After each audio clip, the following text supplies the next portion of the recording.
बहू बनी सन्यासी। एक दिन टीवी पर बाबा बिरजूनाथ का प्रवचन चल रहा था। सरला बड़े गौर से बाबा जी की बातें सुन रही थी।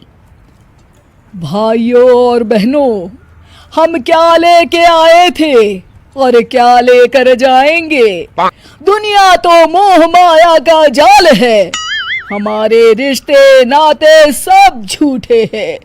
इनके चक्कर से बाहर निकलकर भगवान का ध्यान लगाए, तभी हमारा जीवन सफल होगा।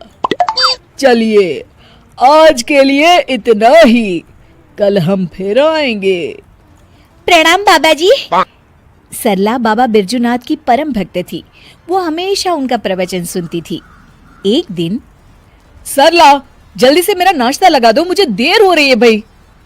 तभी विनोद देखता है कि सरला अपनी आंखें बंद कर ध्यान की मुद्रा में बैठी है। अरे तुम यहाँ बैठी कौन सा मंत्र पढ़ रही हो?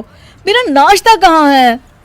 सरला अपनी आंखें खोलती है और मुस्कुराकर जवाब देती है, क्रोध मनुष्य का सबसे बड़ा दुश्मन है, उस पर काबू करना सीखिए स्वामी। अरे ये स्वामी कौन है? मेरा नाम तो विवेक है, भूल गई क्या? और कब से भूखा बैठा हूँ, चलो ना मेरे लिए जल्दी से नाश्ता बनाओ ना तुम। नाश्ता आप खुद बना लीजिए, इस वक्त मैं भगवान का ध्यान कर रही हूँ। विनोद चिढ़ जाता है। अरे यहाँ कोई मजाक चल रहा है? ये कैसे उटपटांग बातें कर रही हो तुम? मैंने तुमसे कितनी बार कहा है कि ये बाबा लोगों के प्रवचन ज्यादा मत देखा करो। खैर, तुम्हें तो मैं शाम को देख लूंगा, अभी मुझे देर हो रही है। उसी शाम सरला की सास, अरे बहू, कहाँ मर गई थी है? घर में इतना काम पड़ा है और तू है कि बाहर सैर सपाटा कर रही है। माँ जी, मैं तो मंदिर में कीर्तन करने गई थी। अरे वो सब तो ठीक है, पर घर के काम क्यों नहीं किए तूने? और ये किस तरह के कपड़े पहन रखे हैं तूने? नया फैशन है क्या? नहीं माँ जी, ये तो हम सन्यासियों के कपड़े हैं। आज से मैं सिर्फ भगवान की भक्ति करूंगी। अच्छा, और घर के काम कौन करेगा? घर के काम तो आप करेंगी माँ जी। अच्छा, मैं चलती हूँ, मेरा ध्यान का समय हो गया है। सरला अपने कमरे में चली जाती है। इस तरह सरला घर के काम करना बंद कर देती है और मजबूरी में सरला की सास को घर के सारे काम करने पड़ते हैं। कुछ दिनों के बाद, अरे बेटा, ऐसा कब तक चलेगा? इस बुढ़ापे में सुबह से शाम तक काम कर कर के लगता है मैं तो बहुत जल्द भगवान को ही प्यारी हो जाऊंगी। तुझे अपनी माँ की जरा भी चिंता नहीं है क्या? माँ, मेरी तो समझ में नहीं आता कि सरला का क्या करूं।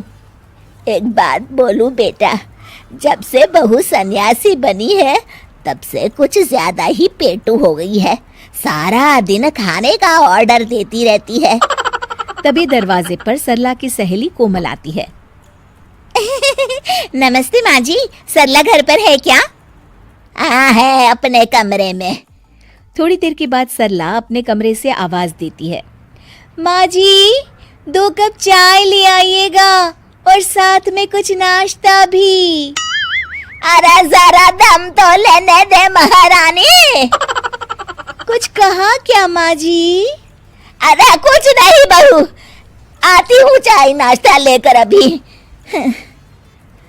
सरला की सास जैसे ही नाश्ता लेकर कमरे की तरफ जाती है कि दोनों के जोर जोर से हंसने की आवाज सुनाई देती है।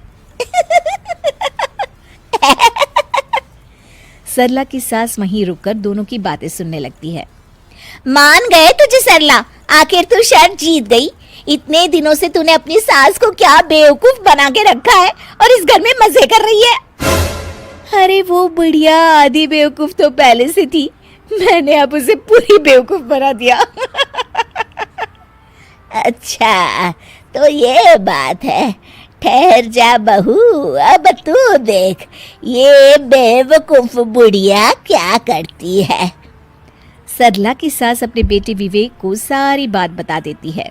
अगले दिन, क्या हुआ माँ जी, ये सूटकेस लेकर आप लोग कहाँ जा रहे हैं और आज आप दोनों ने मेरी तरह सन्यासियों वाले कपड़े क्यों पहन रखे हैं?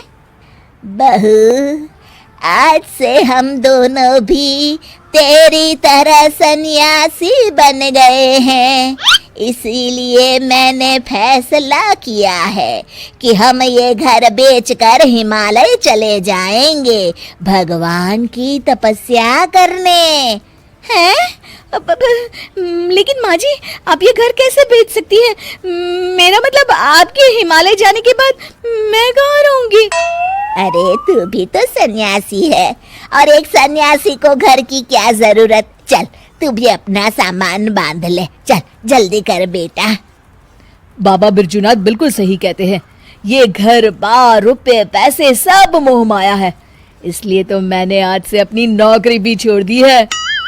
अरे वो बिरजू बाबा पागल है, उसकी सुन के आप दोनों ने इतना बड़ा कदम उठा लिया। क्या कहा बहू तूने? अपने सामने कोई और रास्ता न देख वो सच कबूल कर लेती है। मुझे माफ कर दीजिए माँ जी, मैं आज तक नाटक कर रही थी। अरे तो हम कौन सा सच में सन्यासी बन गए, हम भी तो नाटक कर रहे थे। माँ ने बिल्कुल सही कहा। अब तुम्हारे ड्रामे का पर्दा गिर चुका है सरला। चल बहू चल, जल्दी से झाड़ू उठा और घर की साफ सफाई में लग जा। उसके बाद खाना बनाने की तैयारी भी तो करनी है ना तुझे। हाँ हाँ जी माँ जी।